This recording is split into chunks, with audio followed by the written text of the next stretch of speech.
Olá pessoal, mais uma aula nossa aí de metrologia. A gente vai dar continuidade ao conteúdo, parte 6, resultados de medições diretas. É uma continuidade, então, muitos dos conceitos aqui a gente vai tratar uma consolidação do que já foi visto. Então, não se assuste aí se a gente às vezes está repetindo algumas coisas, mas é para consolidar bem, né? Para massificar bem esses conceitos, certo? Então a gente vai falar sobre resultados de medições. Eu já disponibilizei material didático para vocês, tá? Ó, por exemplo, aqui é uma questão que a gente já viu, né? Os fatores que influenciam no resultado de medição, a gente já viu isso aqui, detalhes. Mas, como eu falei, sempre é bom a gente ficar revendo aqui algumas coisas para que reative na nossa memória esses fatores que são os mais importantes. Então, hoje a gente vai responder essa pergunta aqui, ó. Como usar as informações disponíveis sobre o processo de medição e escrever corretamente o resultado da medição. Então, são aspectos práticos ligados àquilo que a gente já viu, né? Que é a utilização dessa informação na prática, na indústria, num procedimento científico, né? Um estudo, uma pesquisa, como deve ser utilizado. E aí, relembrando aquela questão da calibração que a gente viu na parte 5, a última parte que a gente viu. Então, como falei, esse material didático já foi disponibilizado, né? Na última aula eu disponibilizei para que vocês fizessem uma leitura dinâmica aí. E hoje eu vou iniciar essa explicação aí. Vou fechar aqui meu vídeo. Não atrapalhar, né? Vocês ficarem me olhando aqui. Não tem necessidade. Ficarem com os olhos fixos aqui nos slides. Então, ó. Resultado de medição, né? A gente já viu essa questão.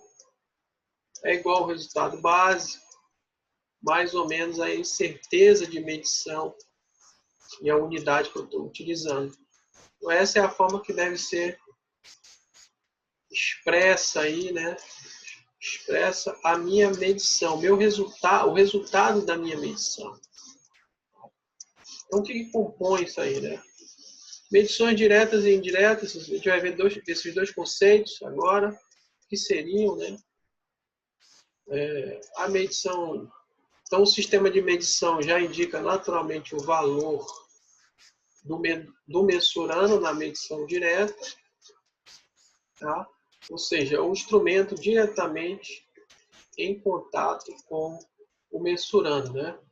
Já indica diretamente. Medição do diâmetro de um eixo, com um paquímetro, por exemplo. Então, tem um paquímetro, um instrumento, sistema de medição, diretamente com o mensurando, que é o diâmetro desse eixo. Medição da tensão elétrica de uma pilha com um voltímetro. É uma medição direta, tá? Por exemplo. Aí, exemplos de medições indiretas. Conceito. Primeiro, a grandeza determinada a partir de operações entre duas ou mais grandezas medidas separadamente. Então, normalmente, aqui nesse caso, eu faço a medição de alguma grandeza que tem uma relação com essa medição que eu quero, né? No caso, se eu vou medir a área de um terreno, por exemplo, retangular, né?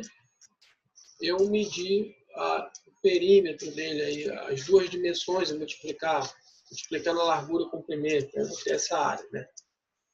Então, entre a medição e o resultado de medição, eu tenho um cálculo que deve ser feito. Isso expressa a medição direta. Outro exemplo é a medição da velocidade, né? Velocidade média, no caso, pode ser dada a partir da distância percorrida, dividida pelo tempo, né? Então, eu tenho, observe que tem um cálculo aí entre essas medições. Então, são conceitos só para a gente ficar claro aí a medição direta e indireta A gente já falou anteriormente sobre isso, mas está consolidando aí esses conceitos. Tá? Caracterização do processo. Então, isso aqui também a gente já viu, então vou passar rapidamente, né? O resultado da medição vai depender desses 5 fatores aqui, ó. Definição do mensurando, ou seja, quem é o mensurando, o que eu estou medindo, né? Procedimento, como se fazer essa medição, o sistema de medição, qual instrumento eu estou utilizando, quais as características dele, quem vai realizar essa medição, tem treinamento, não tem, em quais condições ambientais foi realizada essa medição. Então, tudo isso aqui vai gerar o quê? Incertezas. Todos eles vão gerar erros de alguma forma.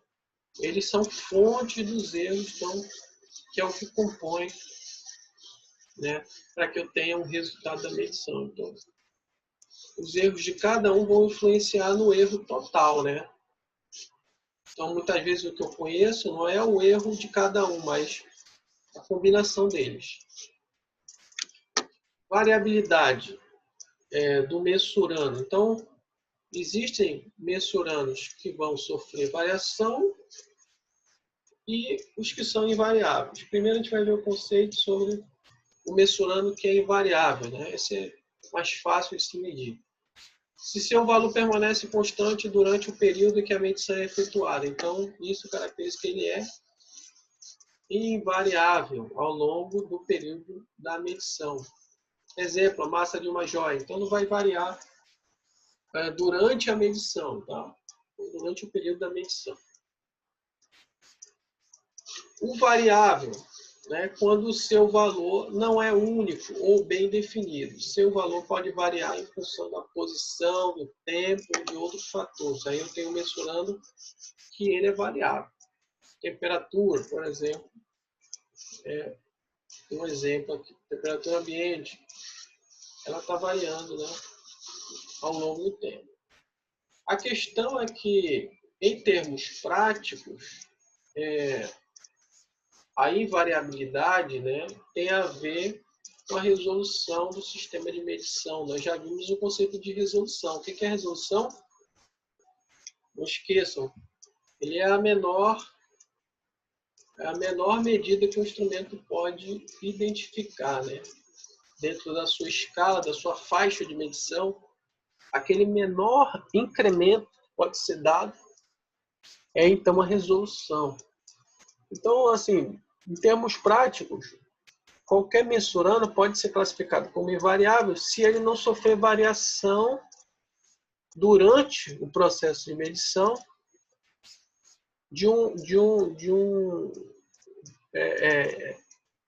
maior do que a sua resolução. Ou seja, se for maior do que a resolução, ele vai ser caracterizado como variável.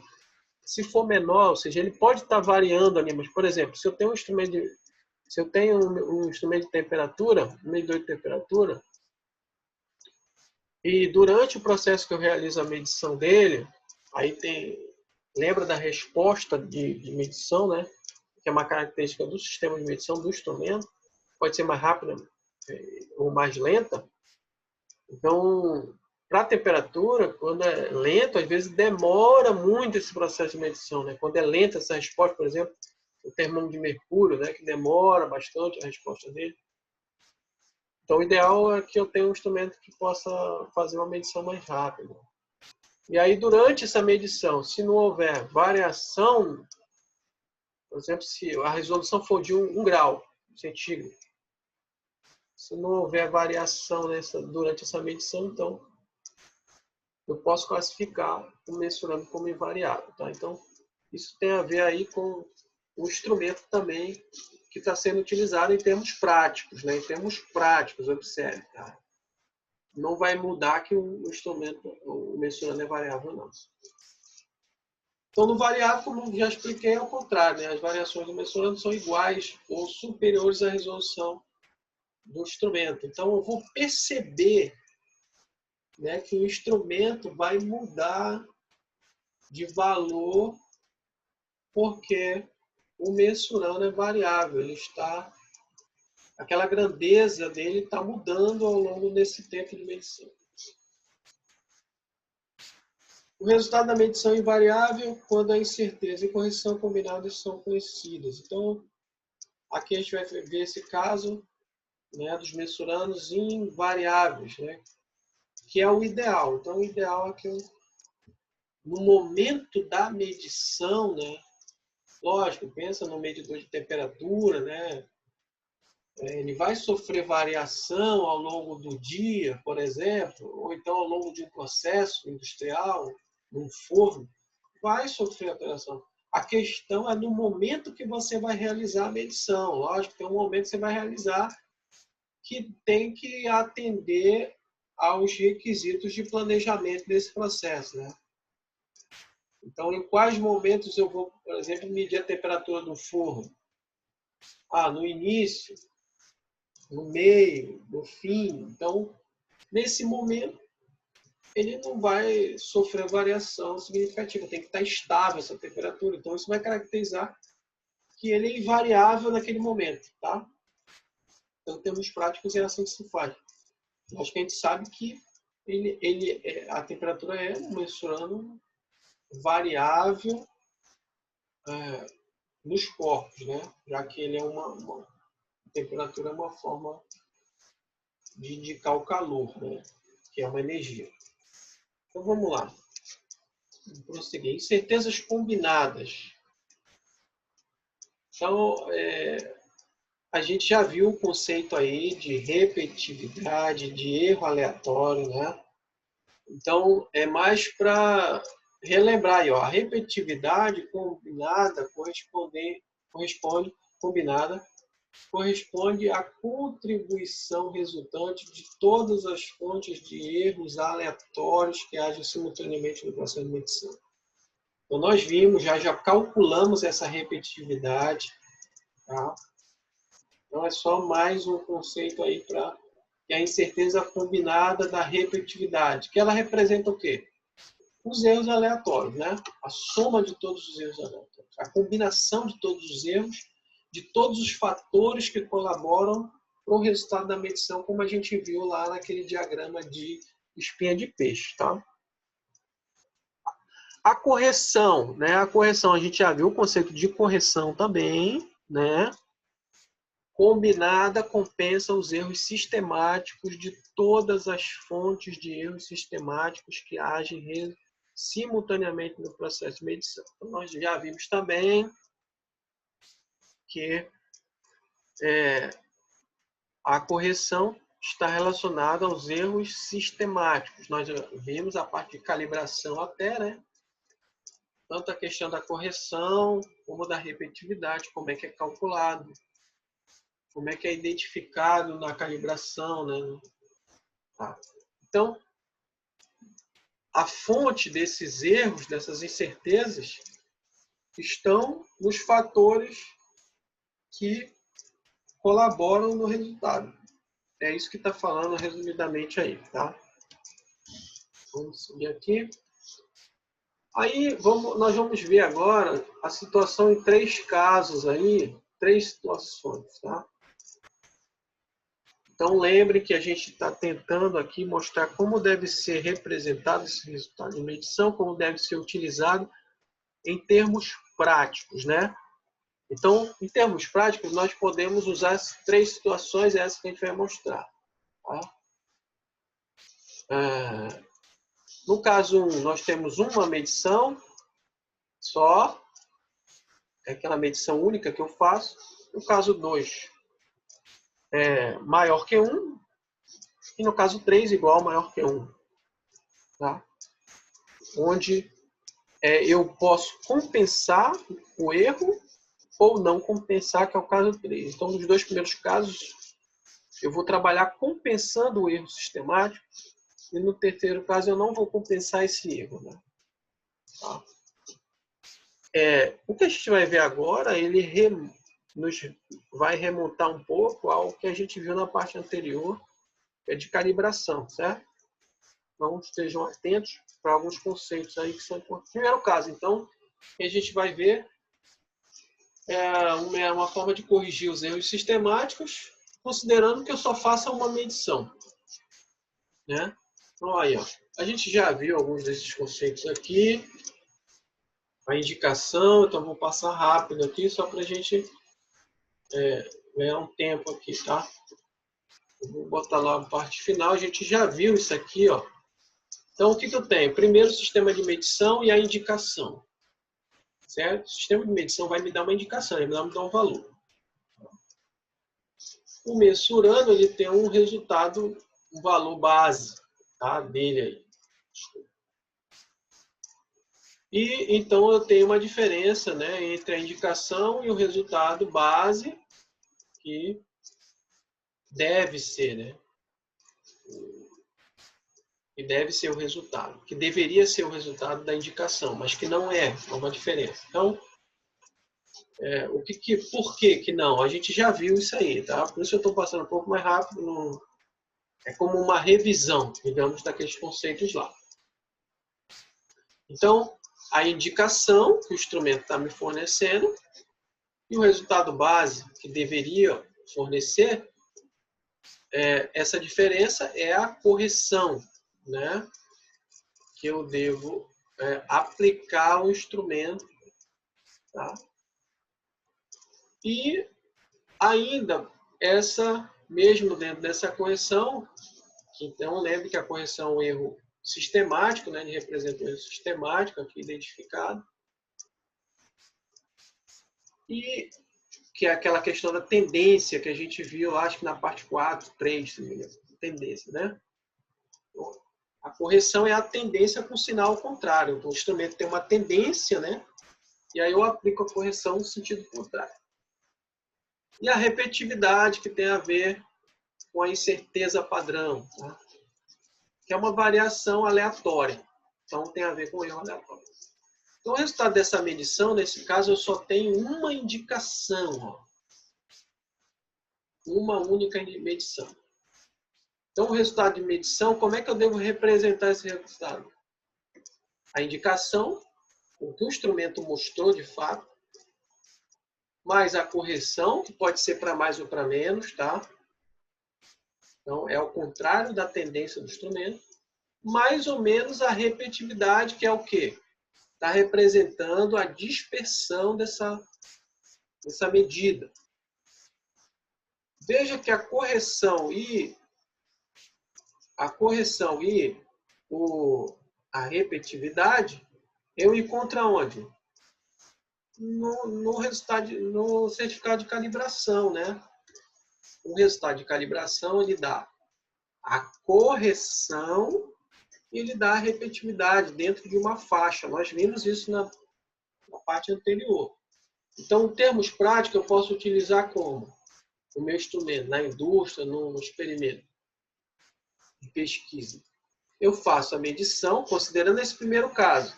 Depois a gente vai comparar os casos para ver o que é mais interessante. Né? Pego a indicação do instrumento, mais uma correção, mais ou menos a repetitividade que esse instrumento calibrado tem. Né? Eu estou considerando que eu vou pegar essa correção e essa repetitividade na calibração do instrumento. Então, eu preciso ter um instrumento calibrado aqui. Lembra que para fazer uma medição válida, eu preciso de um instrumento calibrado. Tá? Então, aqui, ó, só para ficar mais claro. Vou passar rápido aqui, só para a gente ver. Então, eu tenho lá a indicação do instrumento, certo? A correção pelo resultado de calibração e a repetitividade pela calibração. Dentro daquela faixa específica. Nós vimos que, por exemplo, um instrumento de medição, né, ele tem várias faixas, então eu tenho que usar a correção daquela faixa. E aí, ó, o resultado de medição. Como é que ficaria aqui nesse caso? A indicação, mais, no caso a correção é para menos, né? Menos 15, está aqui, mais ou menos 3,72, que é a repetitividade, que ela é mais ou menos. Aplicando, né, já a matemática, menos 15 deu 999, mais ou menos 3,72. Aí ajustando aqui, uma forma de indicação, isso aqui eu vou mostrar um pouco mais na frente aí, que é a forma adequada de se indicar. Por isso que ele tirou o 2 aqui. Não se assuste agora, mas eu vou explicar isso aqui mais na frente. Tá? Mas está correto aqui. Certo? Então esse é o primeiro caso. A gente fechou aqui o primeiro caso. Aí eu vou parar aqui, deu 20 minutos já no meu cronômetro aqui, tá? Para a gente entrar no segundo caso aí. Tá? Porque a gente não pode se prolongar muito nesse vídeo aqui.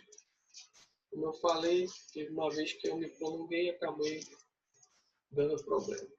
Então, vimos aí no primeiro caso uma das formas de eu poder fazer. Nesse caso, o que vai diferenciar dos outros?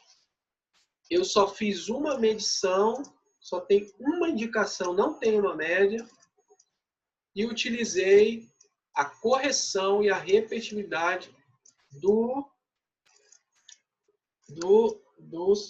da calibração do próprio instrumento. Deixa eu até mostrar para vocês.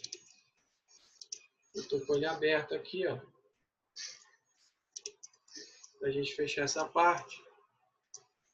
Que é da última aula, né? Que eu mostrei. Mostrei o certificado de calibração. E veja que o que ele mostra é...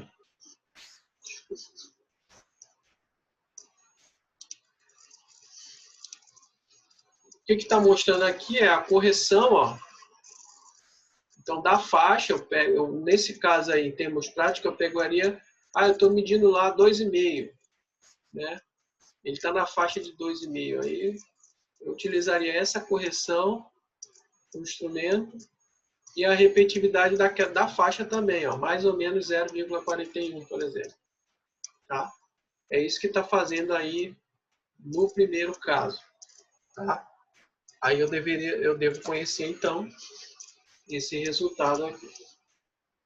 Ok? Vou concluir o vídeo para a gente passar a próxima parte. Bons estudos, até o próximo.